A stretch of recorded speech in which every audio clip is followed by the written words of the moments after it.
Hello, dear wonderful friends. Welcome back here at La Arnie's Kitchen and Food Creations. So it is supper time, so I'm going to make very easy type of cooking. So please come join with me here in my little kitchen. So I would love to share our simple supper for tonight. So what are the very basic ingredients that we have?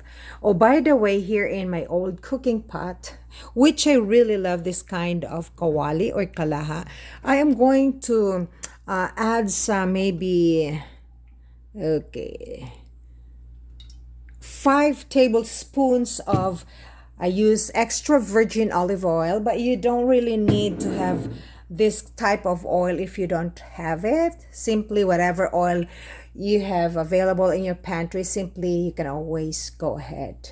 So what are the very basic seasoning enhancers that we have? I am going to add some toyo or soya sauce and a combination of patis or fish sauce, a little bit of salt, fine salt, and spiced vinegar or the white vinegar. If you don't have white vinegar or sukang maasim, you can always use lemon or apple cider, whatever it's there's acidity that you can think of. Okay.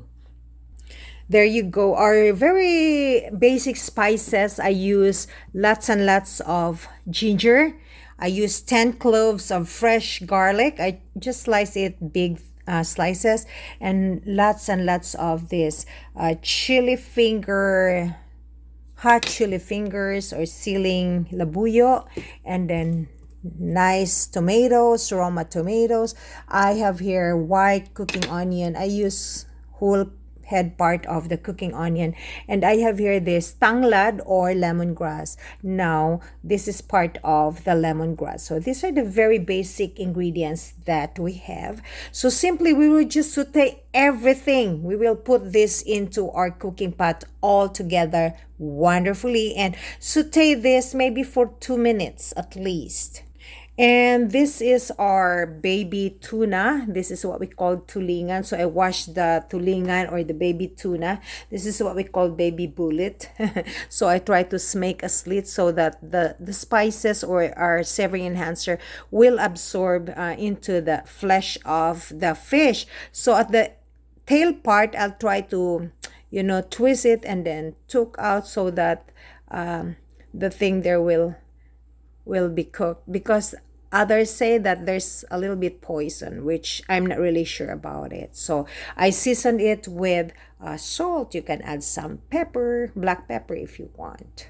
So make sure that we will cook our fish thoroughly, because this kind of fish I want this well done. And so let's begin our sauteing. So wonderful friends, we'll just put all together our spices wonderfully.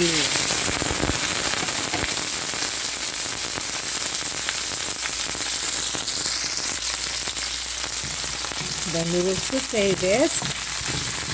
This is just my very own way of doing it as of this time. Okay.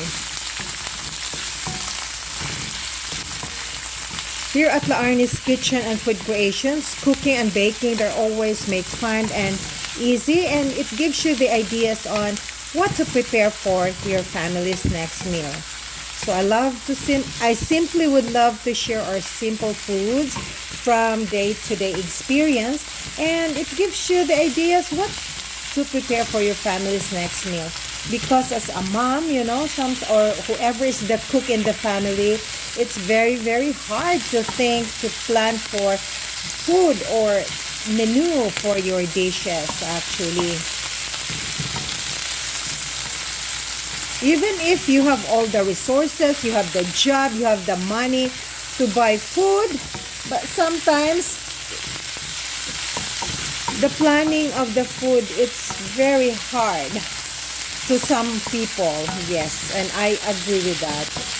Okay, so we will saute our spices good for 2 minutes until all the spices are wilted and well combined.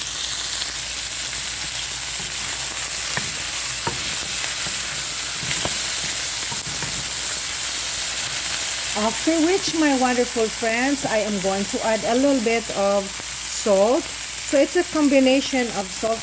Not so much because I drizzled salt into our fish. Okay, then a little bit of toyo. And some patis or fish sauce. Remember, friends, that adding salt and pepper or any savoring enhancer, it depends upon your taste buds and also for like your health preferences. Okay, then I'm going to add the sukang maasim or the spiced vinegar. There you go, friends. And let me add some brown sugar, friends, to balance the taste. Maybe 2 tablespoons to neutralize the saltiness in our cooking. Okay. Now the tanglad, I did not really make a good knot or not tying into my lemongrass or my tanglad. So, but just leave it like this. Okay, beautiful. After which, my friends, once it is spiced and seasoned, I am going to add my fish here at the middle portion.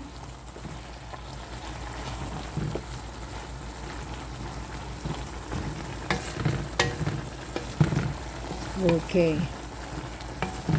So the tanglad or the lemongrass, it's quite optional, wonderful friends.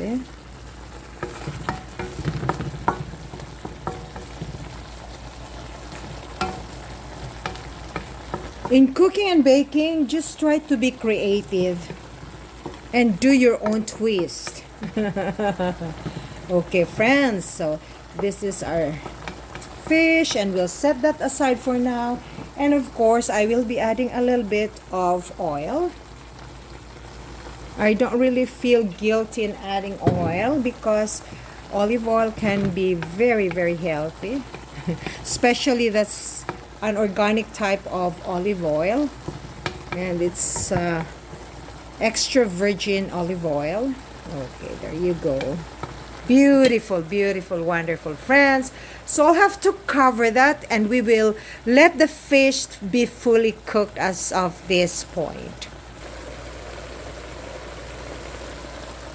So I'm going to put my lid or my covers and set that aside for at least 7 to 8 minutes until our tuna fish or our tulingan bullet or baby tuna will be fully cooked. So after some entitled minutes, like I mentioned, from maybe 7 to 8 minutes, I am going to flip it so that this other part, the side, will be fully cooked, same as the other fish. You see the juice from the vinegar and the toyo and the juices from what we added, it absorbs. So we are going to cook that for another at least 3 minutes. So put the covers back.